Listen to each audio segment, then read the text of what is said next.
paz do Senhor, amém? Amém. Vamos abrir nossa Bíblia no Evangelho de Marcos, capítulo 5, versículo 25, do 25 ao 34, amém?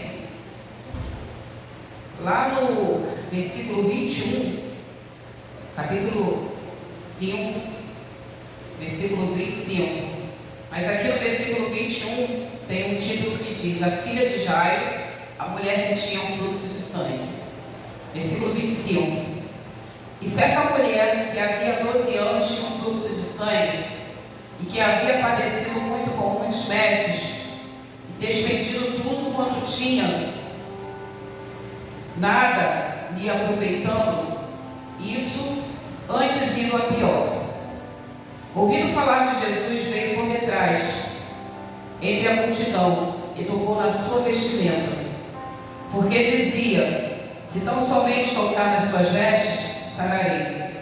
E logo se lhe secou a fonte do seu sangue, e sentiu no seu corpo estar já curada daquele mal. E logo Jesus, conhecendo que a virtude de si mesmo saíra, voltou-se para a multidão e disse: quem tocou nas minhas vestes? E disseram-lhe os seus discípulos: vês que a multidão te aperta e dizes: quem lhe tocou? E ele olhava em redor para ver a que isso fizeram.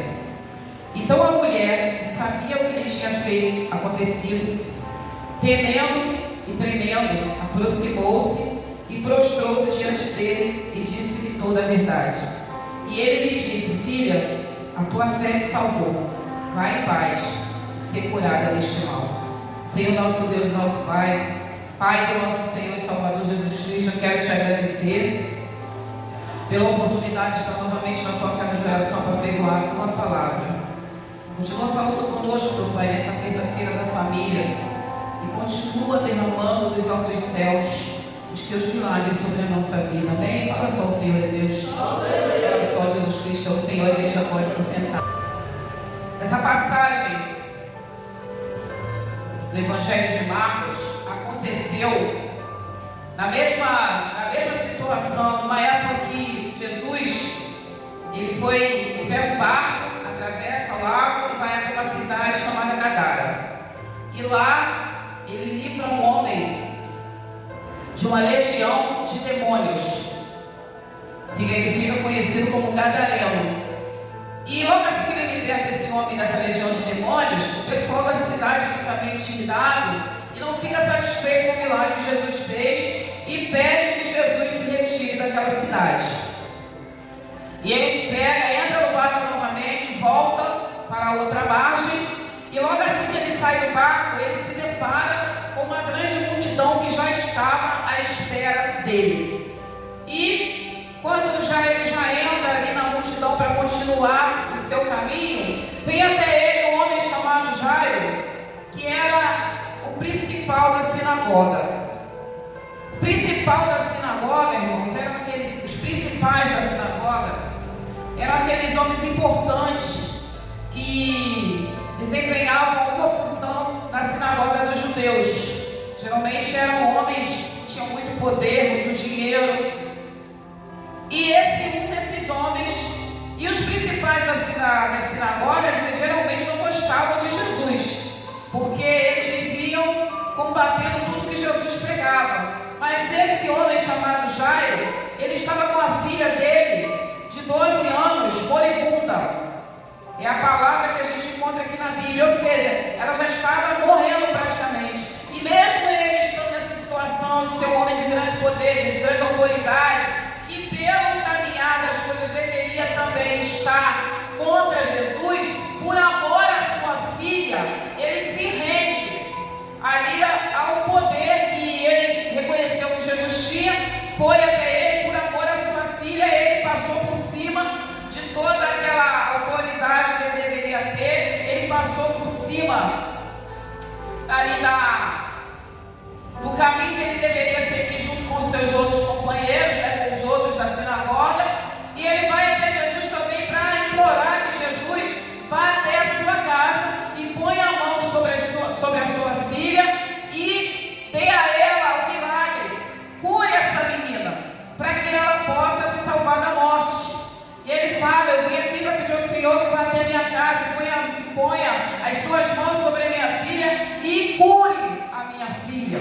Ou seja, ele, mesmo estando numa posição que pelo certo, para concordar com seus companheiros, ele deveria estar contra Jesus, irmãos, pelo amor que ele tinha à sua filha, ele resolveu descer daquele degrau e reconhecer o poder que Jesus tinha de realmente curar e salvar pessoas da morte. Algumas vezes na nossa vida, irmãos, para a gente conseguir realmente um milagre da parte do Senhor, a gente tem que esquecer muitas vezes a nossa posição, a gente tem que esquecer muitas vezes as coisas que a gente acha que é certo, as coisas que a gente acredita, as coisas que a gente muitas vezes aprende com quem está ao nosso redor e tomar a decisão de seguir Jesus, tomar a decisão de ter uma aliança com Deus, mesmo que a gente esteja num grupo, irmão, e que todo mundo fale ao contrário, mesmo que a gente esteja num grupo e que ninguém acredite naquilo, porque a Bíblia fala da salvação individual. Então, por isso que a decisão de andar na presença do Senhor, de ter uma aliança com Deus e mudar a nossa história, mesmo que todo mundo à nossa volta não queira mudar, é nossa. A decisão é nossa, ninguém vai tomar essa decisão por nós. E Jairo, ele resolve tomar essa decisão, não importa o grupo, não importa que o grupo que eu esteja, ninguém acredita. Não importa que o grupo que eu esteja, todo mundo seja contra. Não importa que a partir de hoje, com certeza, os amigos dele lá da sinagoga iam começar a olhar para ele atravessado. Iam começar a olhar para ele e criticá-lo. Irmãos, para servir Jesus, andar na presença do Senhor, a gente tem realmente que estar disposto a sofrer crítica, sofrer perseguição, sofrer muitas vezes abandono. Mas ainda é o caminho certo. Porque Jesus é o caminho, a verdade e a vida, irmãos. Como o próprio Jesus falou, ninguém vem ao Pai se não for por mim. Então a gente pega a nossa cruz, coloca isso no nosso coração, e ainda que a gente tenha que caminhar sozinho, irmãos, a gente toma a nossa decisão, porque a salvação é individual. Ninguém vai entrar com a gente nas costas no céu e nem a gente vai poder levar ninguém. Amém? E esse homem, ele vem, faz o pedido a Jesus, e Jesus, como ele não olhava, ele não escolhia, não fazia acepção de pessoas para fazer milagre, mesmo ele tendo vindo de um grupo que era contra ele, Jesus resolve acompanhar Jairo e ir até a casa dele. E nesse meio tempo que ele está acompanhando Jairo, a Bíblia fala que enquanto ele está acompanhando esse homem, a multidão também vai acompanhando os dois e apertando Jesus. Ali todo mundo querendo ficar perto, todo mundo se chegando cada vez mais. Eu fico imaginando a situação de você estar sendo apertado por uma multidão. Você não consegue definir quem está te tocando, quem não está. Você não consegue muitas vezes definir o rosto das pessoas. Você está no meio de uma grande massa. E nesse meio tempo que Jesus está acompanhando Jairo, surge esse personagem, surge essa mulher que ficou conhecida na Bíblia como a mulher do fluxo de sangue. Nós sabemos que naquele tempo, irmãos, as mulheres que estavam nos seus dias menstruais, elas eram consideradas imundas, de acordo com a própria lei de Moisés. Então elas não podiam participar das coisas da casa, elas tinham que ficar afastadas do seu marido, afastadas da sociedade, elas não podiam mais estar ali no seu grupo social, elas tinham que ficar afastadas durante todo esse tempo que elas estivessem passando por esse período. E o que estava acontecendo com essa mulher, irmãos? Ela desenvolveu uma doença que esse fluxo não cessava. Era uma hemorragia que veio e ficou. E já havia 12 anos que essa mulher estava nessa situação. E não era só ela, havia outras mulheres que passavam por essa doença. Essa enfermidade não era exclusiva dela, tanto que, de acordo com o livro de história, irmãos, foi criada uma cidade naquela época para que as mulheres que padecessem dessa doença pudessem habitar, porque elas não podiam mais conviver na sociedade, era como se fosse um leproso. O leproso é que não podia também habitar ali com as pessoas, porque a doença deles passava. No caso dela, a doença delas não contaminava ninguém, mas de acordo com a própria lei de Moisés, elas eram consideradas imundas. Então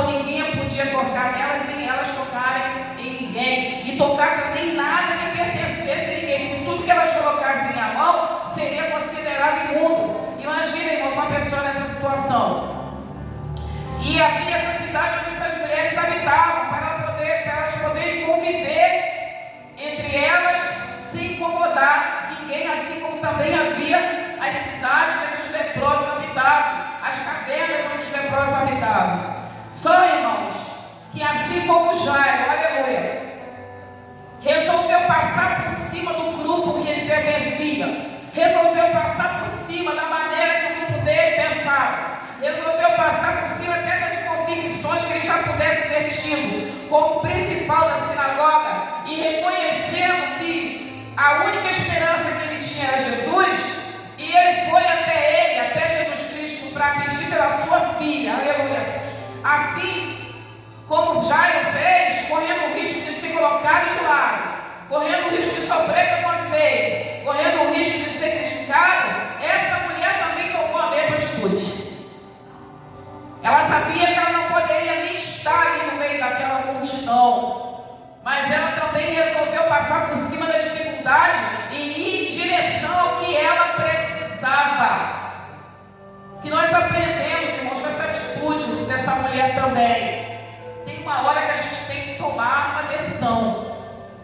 Tem uma hora que a gente tem que parar de olhar para o que impede a gente de andar e colocar o pé na estrada. Mesmo sabendo que podem surgir muitas coisas para nos atrapalhar, mas a gente tem que tomar uma decisão. A gente não sabe se a gente vai conseguir alcançar alguma coisa se a gente não sair do lugar. Se a gente está sentado, chorando, se lamentando, olhando para a situação e não botar o pé, resolver andar, resolver tomar uma atitude, a gente nunca vai conseguir saber se a gente conseguiria ou não. Então, muitas vezes, o que a gente faz? A gente olha para a dificuldade, olha para o tamanho do problema e já traz para a vida da gente a derrota. Não, eu não tenho condições de vencer essa dificuldade, eu não tenho condições de vencer esse problema. Eu não tenho condições de assumir esse compromisso. Então eu nem vou tentar, eu nem vou começar. Muitas vezes é assim que a gente faz. E o que acontece, irmãos, quando a gente resolve correr atrás de algo, tentar ir atrás, tentar fazer, mesmo com todas as dificuldades, a gente é surpreendido com a nossa vitória. Porque muitas vezes nós olhamos para as nossas limitações e a gente não acha que a gente pode superar aquilo. E a gente às vezes é pego de surpresa quando a gente resolve fazer e consegue. E a gente fica olhando assim, gente, como é que eu consegui? Conseguiu na superação, na boa vontade e conseguiu na luta, irmãos. Então a gente tem que lutar, a gente tem que correr atrás, a gente tem que fazer, para depois a gente dizer se conseguiu ou não. Primeiro a gente faz, depois a gente vai dizer, não consegui, mas pelo menos a gente fez. Pelo menos a gente tentou. Então essa mulher, ela vai, e o que acontece, irmãos? Ela sabia que ela não poderia estar ali no meio daquela multidão. Ela sabia que ela não poderia chegar de frente daqueles homens, porque ela ia ser apontada imediatamente se ela não fosse expulsa. Então na mente dela, ela começa a pensar de uma maneira. Eu tenho que chegar até Jesus, já que eu não posso encará-lo de frente, já que eu não posso olhar para esse povo de frente, porque eu corro o risco de ser expulso. Isso não está na Bíblia, irmãos, eu estou conjecturando. Porque deve ter sido exatamente isso que passou na mente dela. Ela falou o quê? Eu vou por baixo. Eu preciso tocar nele. Por quê, irmãos? Porque tendo certo, ela não poderia tocar em ninguém, muito menos em Jesus. Aos olhos dela, aos olhos daquele povo, ela não poderia tocar em ninguém. Ela não poderia tocar nem nos objetos que as pessoas usavam. Olha o peso que estava em cima dessa mulher. E ela resolve tocar em Jesus. Ela fala, não, nem ainda que eu não toque nele, eu tenho que tocar pelo menos nas vestes dele. Aleluia. É como eu falei, irmão, se a gente não tentar, a gente nunca vai, a gente não tem direito de abrir a boca e falar que não conseguiu. A gente nem tentou. A gente não vai ter direito de dizer, eu não posso, eu não tenho jeito, eu não consigo. A gente nem tentou. Muitas vezes somos nós mesmos que paramos a nossa caminhada, paramos a nossa vitória,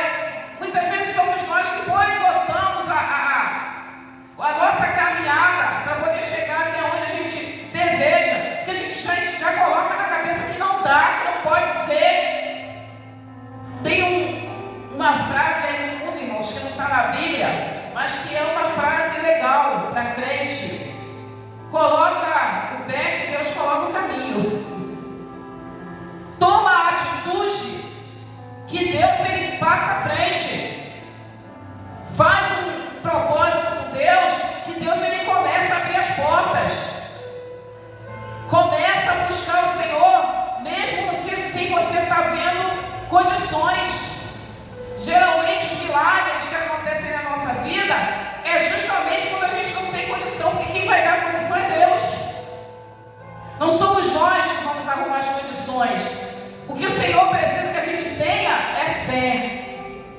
Deus opera na fé. Para alcançar os milagres do Senhor, a gente só precisa da fé, porque o resto é por conta dele. E essa mulher, eu imagino que na mente dela começa a passar aquilo tudo. Eu não posso tocar nas pessoas, eu não posso tocar nem nos objetos das pessoas, eu preciso. Eu, na verdade, não posso nem tocar em Jesus, então eu vou tocar pelo menos na roupa dele. Eu tenho que tentar, eu tenho que conseguir. Ela tomou a mesma atitude de Jairo. Uma curiosidade que a gente vê nessas duas histórias, irmãos, é que a filha de Jairo também tinha 12 anos. E essa mulher tinha 12 anos que ela estava nessa situação, ou seja, quando a filha de Jairo nasceu, estava começando o problema dela. Mas as duas situações acabaram parando na mão de Jesus, ou seja, para o Senhor, irmãos, não tem idade, não tem tempo, não tem dificuldade que pare o poder do Senhor sobre a nossa vida. A filha de Jairo nascia para a vida, enquanto aquela mulher já estava caminhando em direção à morte. E os dois problemas se juntam na mão de Jesus. Não tem problema que o Senhor não possa resolver. Não tem dificuldade que o Senhor não possa arrancar da nossa frente. Mesmo que já tenha 12 anos, mesmo que seja na vida de uma criança, mesmo que seja na vida de um adulto. A filha de Jairo era uma adolescente e já estava ali quase partindo e indo embora. Aquela mulher já estava ali há 12 anos na sua luta, não sabendo se de repente também não iria morrer daquela hemorragia. Mas uma coisa aconteceu na vida dessas duas mulheres, irmãos. Elas tiveram um encontro com Jesus. A filha de Jairo teve um encontro com Jesus por causa do pai, que correu atrás do milagre da sua filha. E essa mulher do fluxo de sangue teve um encontro com Jesus porque resolveu parar da dificuldade e enfrentar. Eu só tenho duas opções: eu consegui ou não consegui. É como eu falo, o não eu já tenho, eu vou em direção ao fim, ao sim. Então, irmãos, não existe situação que o Senhor não possa entrar e resolver. As dificuldades muitas vezes para nós são coisas assim enormes, que para as nossas limitações como ser humano não tem jeito. Mas Jesus dá jeito em qualquer coisa. Uma oração feita diante de Deus, irmãos, nunca fica sem resposta. Algo vai acontecer. Então Jesus conseguiu ali. Basta que a gente tome atitude, ou por nós ou por alguém. Jairo tomou atitude pela filha dele. Aquela mulher tomou atitude por ela. E as duas situações, Jesus entrou com providência. Então tem alguém aí por quem você quer orar, alguém por quem você gostaria que acontecesse um milagre na vida da pessoa. Essa pessoa às vezes nem gosta de crente, nem gosta de igreja, nem acredita em Jesus Cristo. Não precisa acreditar não, irmãos. Se você vier se colocar com fé diante do Senhor, o milagre alcança essa pessoa. A filha de Jairo não sabia saber nem quem era Jesus, mas o pai dela sabia. A filha de Jairo, ela não foi até Jesus, mas o pai dela foi. É por isso que nós estamos aqui nessa noite, irmão, nesse culto da família, orando pela nossa casa, orando pela nossa parentela. A gente só vai poder falar que não tem mais jeito, irmãos, a hora que a pessoa não estiver mais de pé, a hora que a pessoa deixar de existir. Mas enquanto essa pessoa existir, irmãos, a gente tem que fazer a nossa parte, que é orar e buscar o Senhor. E se o Senhor resolver fazer o milagre, irmãos, Ele faz. E ela resolve, não, eu tenho que tocar, nem que seja na orla do manto dele. Irmãos, esse manto vestia como judeu. E Jesus ele usava essa manta chamada talit, porque ele era judeu.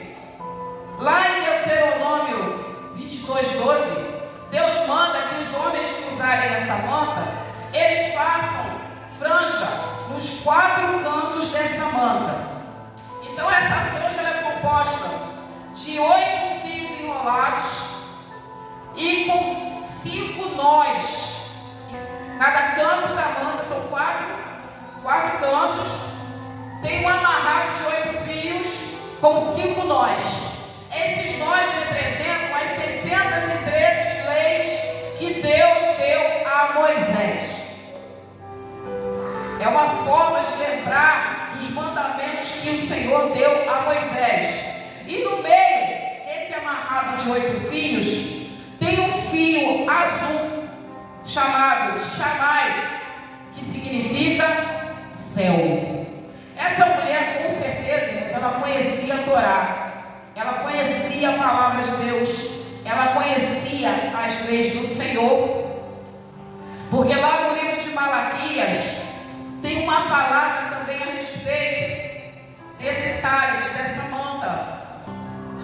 Lá no Malaquias 4:2, que fala, irmãos, que aqueles 4 amarrados representam as asas de Deus, as asas do Senhor. Ali nessa passagem do livro de Malaquias 4:2 fala sobre a vida do Messias, fala sobre Jesus. Então Malaquias vem falando que esse Messias, embaixo da manta dele, aleluia, embaixo daquelas 4 franjas, aqueles 4 pedaços de amarrado, aquelas 4 franjas significariam a salvação. Então, aquela mulher, ela conhecia a palavra. Quando ela se viu numa situação dela não poder bater de frente com a multidão, dela não poder tocar em Jesus, ela até abraçá-lo como ela queria, ela deve ter lembrado da palavra. A Bíblia não fala, mas com certeza ela lembrou. Ele está usando o talit. Esse talit, na palavra, significa que embaixo daqueles 4 cantos, significam as 4 asas de Deus. Embaixo das 4 asas de Deus está a salvação. Lá no livro de Malaquias está escrito a palavra salvação, mas os historiadores dizem que no hebraico não é salvação que está escrito cura. Aleluia. Então aquela mulher, irmãos, que conhecia o hebraico, porque naquela época a Torá estava escrita no original, ela olha para Jesus, ela tem que tocar nele em algum lugar. Lembrou do livro de Malaquias, lembrou da palavra. Ali embaixo da sua manta, embaixo da orla, daquelas 4 orlas, significam as 4 asas de Deus. Ali estão os 4 fios azuis, que significam o céu. E embaixo dessas 4 asas, aleluia, e também significa o céu. Malaquias fala que o Messias estaria a cura. Eu tenho que tocar nele, nem que seja na orla, na manta dele. É por isso que ela foi por baixo, irmãos, e tocou e segurou a franja de Jesus. Pela fé, irmãos. O que a Bíblia fala hoje? Sem fé é impossível agradar a Deus. Que a nossa fé, ela move a mão do Senhor. Quando aquela mulher colocou no coração de segurar na orla do manto de Jesus, porque ela sabia o significado daquela orla, que aquilo ali significava cura também, irmãos. A fé dela, quando ela segurou, tocou o coração de Deus, moveu os céus. É como a Bíblia fala, a fé move a mão do Senhor. Ela moveu os céus, e quando ela move os céus, aleluia, o Senhor, ele sente sair dele virtude. Na mesma hora, Jesus fala no meio daquela multidão que estava ali, todo mundo apertando, e ele fala, alguém me tocou, aleluia. Na verdade, irmãos, o que tocou Jesus foi a fé daquela mulher. Ela escolheu aquele lugar para tocar, porque era o significado que ela tinha de milagre na mente dela. Mas, irmãos, conhecendo Jesus Cristo como nós conhecemos, ainda, aleluia, que ela não segurava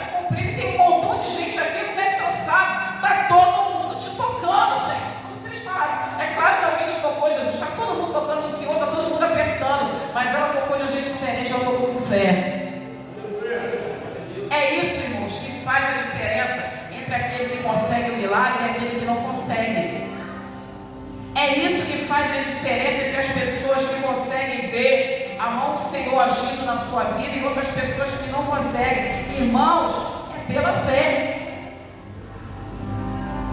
A gente lê aqui e, de acordo com a gente vai lendo a história, parece que realmente ela conseguiu um milagre porque tocou na borda. A borda significava o céu, aquele cordão azul. Tinha uma referência ali na Bíblia, significava a cura. Tinha uma palavra escrita em Malaquias sobre Jesus, em cima daquela manta, em cima daquele cálice. Aleluia! Mas hoje, irmãos, conhecendo o Evangelho do Senhor como nós conhecemos, conhecendo a palavra do Senhor como nós conhecemos, irmãos, nós sabemos que a gente pode colocar no nosso coração aquela frase: crê somente.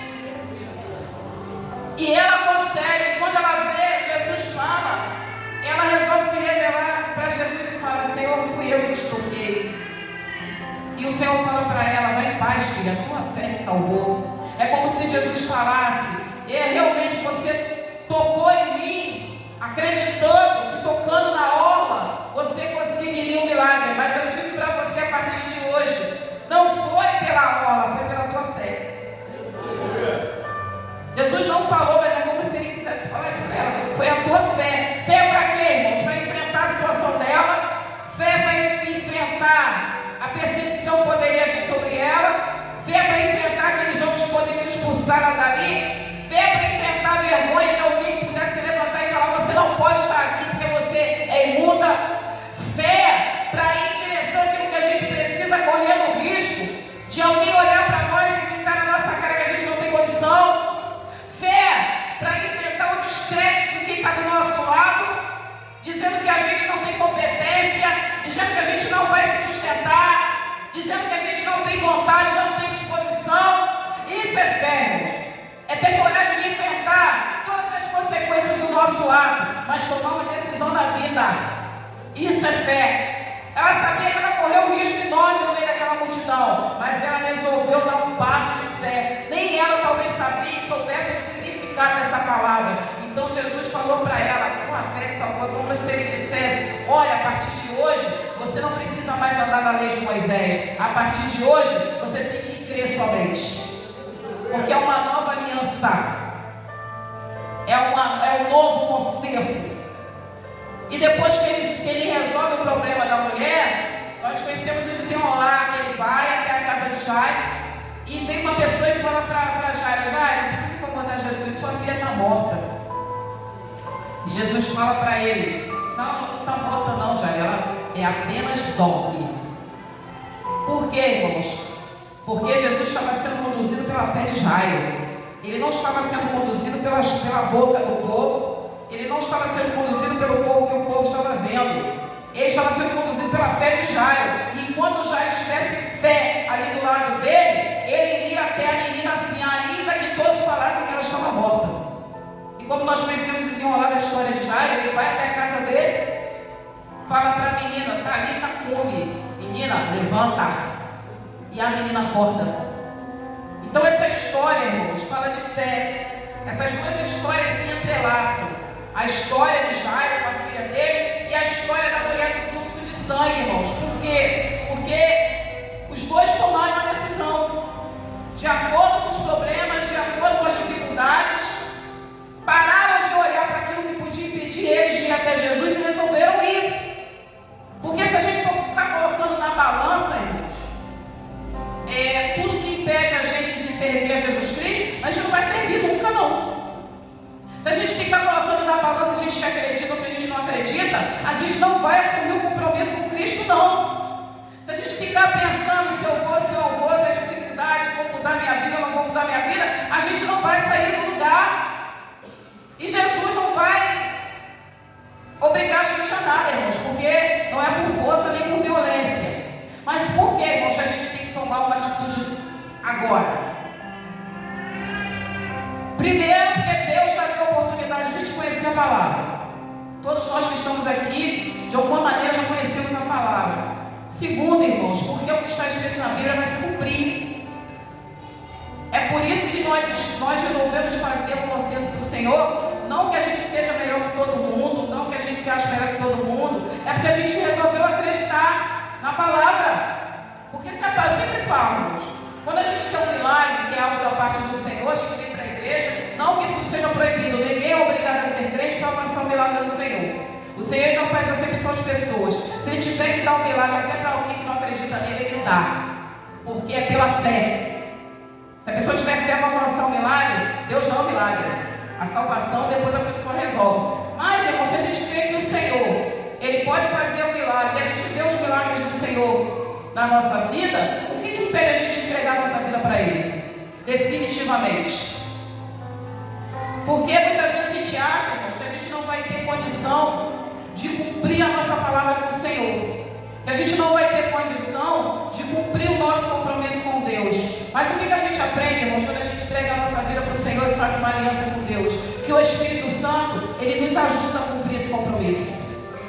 O Espírito Santo, Ele nos sustenta na nossa caminhada.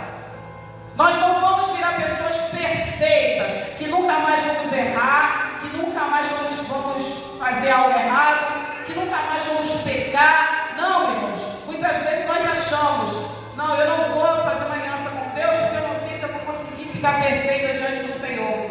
Irmãos, não existe ninguém perfeito na presença do Senhor. Existem homens e mulheres de Deus, até pessoas que fazem parte do ministério, que lutam a cada dia para vencer suas dificuldades e seguir Jesus. Que às vezes até acontece de fazer alguma coisa errada, mas se arrepende, pede perdão, levanta a cabeça e prossegue. Porque se não fosse assim, irmãos, muitos desses homens que foram considerados heróis da fé não teriam oportunidade de continuar, não, porque todos eles aprontaram. Satanás pegou todo mundo. Todos eles vacilaram. Todos eles fizeram coisas erradas. E mesmo assim, quando eles se arrependeram e levantaram a cabeça, Deus falou aqui: levanta, põe o pé na estrada, que ainda tem trabalho para você fazer. Como eu preguei aqui na quinta-feira, Elias foi um grande profeta, um grande homem de Deus. No entanto, entrou numa depressão braba. Elias tinha acabado de ver fogo cair do céu, matou os 400 profetas. Deus respondeu com fogo, foi aquele milagre todo. E quando Jezabel bateu o pé e falou: vou te matar, ele entrou em depressão e fugiu com medo de Jezabel. Você falou: mas como é que pode um negócio desse? Pode, irmãos. Elias era um ser humano, com dúvidas, com dificuldades, com problemas emocionais, muitas vezes, assim como todos nós temos. Mas nada disso pode nos impedir de seguir Jesus, fazer uma aliança com Ele e caminhar, irmãos, na nossa trajetória, mesmo com as dificuldades, porque o Senhor nos sustenta. Deus olhou para Elias e falou: Elias, eu sei que você está mal, eu sei que você está com depressão, eu sei que você está péssimo, mas levanta aí que eu ainda tenho um negócio para você fazer, depois eu te levo. E muitas vezes Deus vai fazer isso conosco. Você está ruim, né? Ah, mas vai para o culto lá me glorificar, depois eu resolvo o teu problema. Vai lá para o culto, glorifica, canta. Vai lá para o culto, prega a palavra. Se você foi levantado como pregador, vai lá para o culto. Se você foi levantado para ser um orador, faz a oração. Vai lá para o culto, faz o que tem que fazer, mesmo mal, e deixa que o resto eu cuido. Deixa que o resto, é assim a vida do crente. E por que, irmãos, que nós temos que entregar a nossa vida do Senhor para aqueles que creem? Porque, irmãos, nós que acreditamos na palavra, sabemos que Jesus vai voltar para buscar a igreja e que esse mundo aqui vai se acabar. E hoje em dia, irmãos, não é só o crente que está falando, não. Os cientistas que nunca acreditaram em Bíblia estão falando a mesma coisa, que a terra está condenada. E está mesmo, irmãos. É só a gente começar a olhar para o lado e ver as coisas que estão acontecendo. Tem uns que já tem ousadia de falar, mas sempre aconteceram essas coisas. Irmãos, os próprios cientistas falaram, teve uma reportagem no outro dia, que esses dias que teve essa temperatura alta no planeta, nunca aconteceu no planeta. Então como é que a coisa que já aconteceu? Não. Essa sequência de dias aí, que teve no mês de julho, de temperaturas acima de 50 graus em alguns lugares, foram 23 dias de calor intenso, de temperaturas altíssimas. Os próprios cientistas falaram que nunca aconteceu isso na Terra. Então, irmãos, querendo ou não querendo, não adianta inventar história e dizer que já aconteceu, porque não aconteceu. E os sinais estão aí. enquanto há vida, há esperança de salvação. Se nós estamos vivos, irmãos, e hoje a gente está tendo a oportunidade de ouvir a palavra do Senhor, não tem nada que nos impeça de fazer uma aliança com Ele. Porque mesmo que ainda perfeito, nós não vamos ficar. Nós vamos lutar para cada dia o Senhor ir nos limpando. Lá no livro de João 15 fala que nós somos limpos pela palavra que nós ouvimos. Então a gente tem que estar na videira. O Senhor é a videira. Nós somos os galhos. Para que a gente possa se fortalecer nessa terra, a gente tem que estar enxertado na videira. Fora da videira a gente não vai se fortalecer. E o Senhor fortalece a gente nas dificuldades, irmãos. Se aquela mulher do fluxo de sangue fosse olhar para a condição dela, ela jamais iria ser curada nem chegar perto de Jesus. Então vamos parar de olhar para a nossa condição, para a nossa dificuldade, assumir um compromisso com o Senhor, porque grandes coisas tem o Senhor na nossa vida. Ele vai consertar não só a nossa vida física, como também a nossa vida espiritual. Irmãos, essa terra vai se acabar. E só tem dois caminhos: céu e inferno. Não somos nós que falamos. Está escrito na palavra. E nós pregamos a palavra. Amém? Aplauda o nome santo do Senhor.